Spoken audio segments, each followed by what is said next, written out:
isaanitti fidee jedha. Hafuura hadochuu waaqayyo namatti fidaa jechuudha.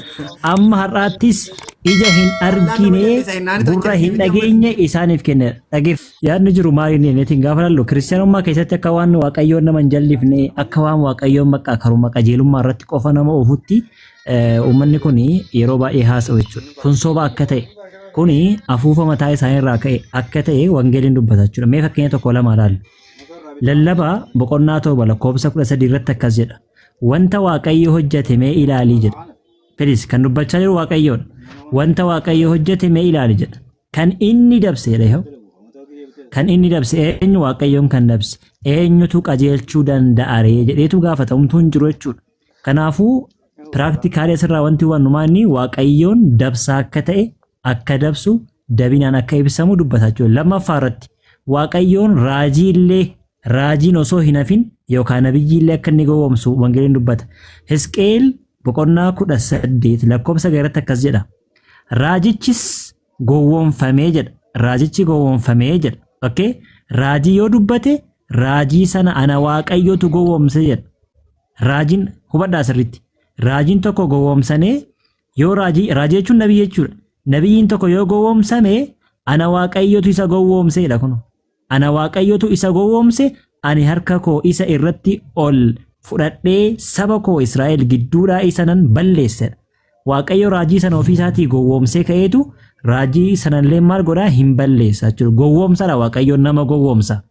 Ermiyaas 20 lakkoofsa 7 irratti yaa waaqayyo ati na gowwoomsiteedha. Ermiyaas gaafa dubbatu waaqayyoon yaa waaqayyo ati na gowwoomsitee anis nan gowwoomfame jedha. Please waaqayyoon Ermiyaasiin okay akka inni gowwoomse raajiillee akka gowwoomsu dubbata jechuudha. Ati jabaa waan taateef humna na caalte namoonni hundinuu anatti hin ga'iisuudha. Kanaafuu waaqayyoon maa inni gowwoomsaadha jechuudha. Inni biraa mootota 1:22 irratti maal jedha? Waaqayyo immoo attamitti isa gowwoomsita jedhee hafuuricha immoo dhaqee hafuura sobaan raajota isaa hundumaa dubbachiisu nan ta'a jedhe. Kana irratti waaqayyo immoo eeyyee akkasitti hin dandeessa dhaqiitii akkasuma godhi isa gowwoomsi. Waaqayyoon nama gowwoomsidhee namatti akka ergaa hin ture hafuura hamaa akka namatti ergaa hin ture dubbata jechuudha. Inni biraa Isaayaas irratti maal jedha? Yaa waaqayyo maaliif karaa kee irraa na kaachiftaa jedha. Waaqayyoon karaa ofiirraa nama kaachisa. Please.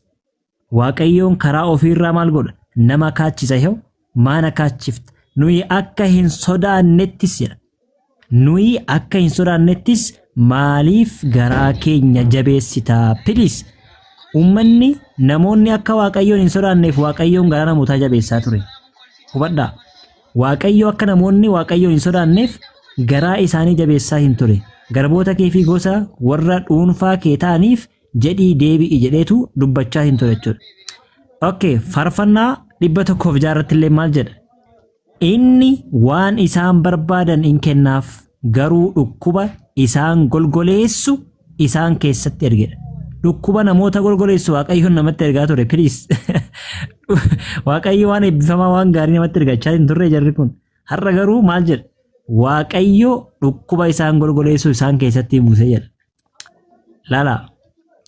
Asirratti immoo maal jedha? ለዚህም ምክንያት በእውነት ያላመኑ ወራ ይነመነ ነገር ግን ገሩ በአመፅ ደስ ያላቸው የነበሩ ሁሉ ፍርድን እንዲቀበሉ ሐሰትን ያምኑ ዘንድ ሶባ አከ ኢሳን አመኒፍ ጀለ ላል ሐሰትን ያምኑ ዘንድ ሶባ አከ ኢሳን አመነኒፍ እግዚአብሔር የሐሰትን አሰራር ላከባቸው ጀለ ሆጃ ሶባ ኢሳንት ኤርገ አከሳን ሶባ አመነኒፍ ሆጃ ሶባ ዋቀዮን ነመት ኤርግ ዋንቲ ዋቀዮን ኤርገ እንጅሩ አከነ ሞተ ጎወምሱ ኦኬ አከነ ሞተ አፉራ ሃማ ነመት ኤርግ ኩኖ ዱካና ነመት ኤርጋ ዋቀዮን ጨለማን ላከ ጨለመባቸውም ጀለ ኦኬ ጨለማን ላከባቸው ጀለ ዱካና ነመት ኤርጋ ዋቀዮን ዱካን ሲት ኤርገ ኤርጋ ዱካን ኦፍቴ ቦዳ ማል ጎዳ ከምብራ ሮማ 14 በረቲ ማል ጀለ ዋቀዮ ሀፉራ ሀዶቹ ኢሳይት ፊዴል ሀፉራ ሀዶቹ ነመት ፊደ ዋቀዮን ሶ ኩኒ ሁንዲ ዋይም ሰና ዱበተ ኩኒ ሁንዲ ይሄ ሁሉ ዱበኔን ጥሙሮቹ ዋይ ጀሊናቲን ወልቀበቴ አላ ኩሊ ሀሊ ተኩማ ገለቶሚ